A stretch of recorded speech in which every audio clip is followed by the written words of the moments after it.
नमस्कार मित्रों, मैं डॉक्टर दीनानाथ पटेल। मैं आज आपको ये बताने वाला हूँ कि जो इस देश में बहुत बड़े बड़े लोग हैं, जो बहुत धनी हैं, बहुत पढ़े लिखे हैं, जो लोग टाई लगा के अंग्रेजी बोलते हैं, 5 स्टार होटल से लेके कारों में घूमते हैं, इनको ये लगता है कि ये बहुत ही अच्छा खा रहे हैं और बहुत ज़्यादा जी जाएंगे। इनको ये लग रहा होगा कि ये 100 साल जिएंगे, लेकिन इनको अंदर अंदर से ये भी पता है कि ये 60 साल जी जाए, 70 साल जी जाए तो वही बड़ी बात होगी।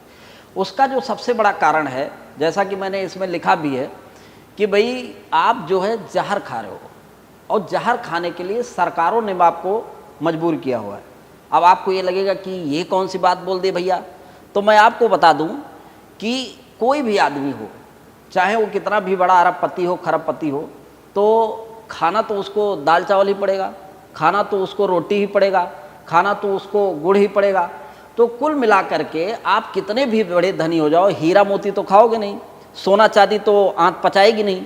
तो ये जो दाल चावल खा रहे हो, इसके लिए जो सरकारें हैं वो देती हैं न्यूनतम मूल्य। और ये चूँकि आप लोगों को पता नहीं होगा, मुझे 100% पता है, और आपको इसलिए ये नहीं पता है कि आप कैसे जहर खा रहे हो। आप इस देश में और जो कुछ खरीदते हो अधिकतम मूल्य पे खरीदते हो। जैसे आप दारू खरीद के लाते हो तो अधिकतम मूल्य देते हो उसका, सिगरेट खरीदते हो उसका अधिकतम मूल्य देते हो, लेकिन गेहूं का आप न्यूनतम मूल्य देते हो, आपको चावल का आप न्यूनतम मूल्य देते हो, आप जो है गन्ने का न्यूनतम मूल्य देते हो, दालों का न्यूनतम मूल्य देते हो। न्यूनतम सरकार इस तरीके से तय करती है कि जैसे मान लीजिए 1 किलो गेहूँ, उसका जो रेट अभी चल रहा है वो 20 रुपया 22 रुपया चल रहा है। इसी तरीके से 1 किलो धान, उसका जो न्यूनतम मूल्य है वो है 20 रुपया 22 रुपया। अब क्या होता है कि जो सरकार ने रेट तय कर दिया तो वो रेट भी लोग नहीं देना चाहते, बल्कि किसान को वो रेट भी नहीं मिल पाता।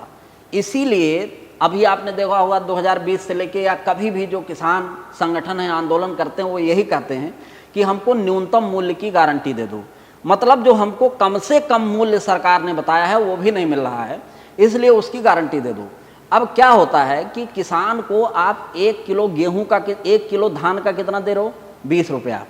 अच्छा, आप 1 किलो पानी का कितना देते हो? आपने देखा होगा जो प्लास्टिक को बोतल में 6 महीने से सड़ रहा जो पानी होता है वो आप 20 रुपया लीटर खरीदते हो। अभी तो मैंने देखा एक बोतल में वो कौन सा आता, वो पानी 1 रुपया, 1 लीटर पानी 70 रुपये का बिक रहा है। और इस देश में 1 किलो नमक जो है वो 30 रुपये का बिक रहा है, लेकिन 1 किलो धान के रुपए का है, 20 रुपये का है। तो जब किसान धान पैदा करता है तो उस पर ज़्यादा शुद्ध धान वो पैदा नहीं कर सकता। कारण कि जैसे मान लो कि हमने धान बैठाया, अब धान में क्या होगा, खरपतवार निकल आएंगे। उन खरपतवार को हम 2 तरीके से ख़त्म कर सकते हैं। एक तो ये है कि हम आदमी लगाएं और निराई करवाएं। अगर हम 1 बीघे की निराई कराएंगे तो कम से कम 8 लोग लगेंगे। 8 लोगों का अगर खर्चा कम से कम 300 रुपये के हिसाब से भी 2500 हो जाएगा। लेकिन हमारे पास दूसरा तरीका ये है कि हम उसमें जहरीली दवाएं डाल दें, पेस्टिसाइड डाल दें, हर्बिसाइड डाल दें। अगर हम 1 बीघे में 200 रुपये की जहरीली दवा डाल देंगे तो निश्चित रूप से वो सभी खरपतवार मर जाएंगे, लेकिन वो जो अनाज पैदा होगा वो जहरीला होगा।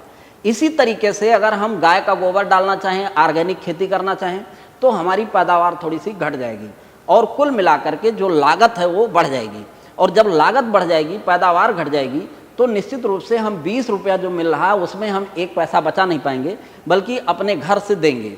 तो ये किसानों की मजबूरी है कि वो उसमें जहरीली चीज़ें डालें, वो उसमें फर्टिलाइज़र डालें, उसमें हर्बिसाइड डालें, उसमें पेस्टिसाइड डालें और एक जहरीला अन्न आपको खाने के लिए परोसें।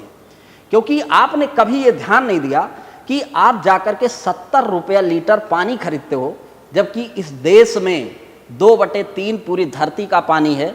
जहाँ पे 20 फीट 30 फीट खोदो वहाँ पे पानी है। उसके बाद भी ऊपर से हर साल जो है भगवान पानी बरसाते हैं, कितना बाढ़ आ जाती है, और वो पानी एक बोतल में, वो भी प्लास्टिक का बोतल, जिसको कि पता है कि प्लास्टिक में कोई खाने से कैंसर होता है, बीमारियाँ होती हैं, उस पानी को आप 70 रुपया लीटर खरीद के खा रहे हो।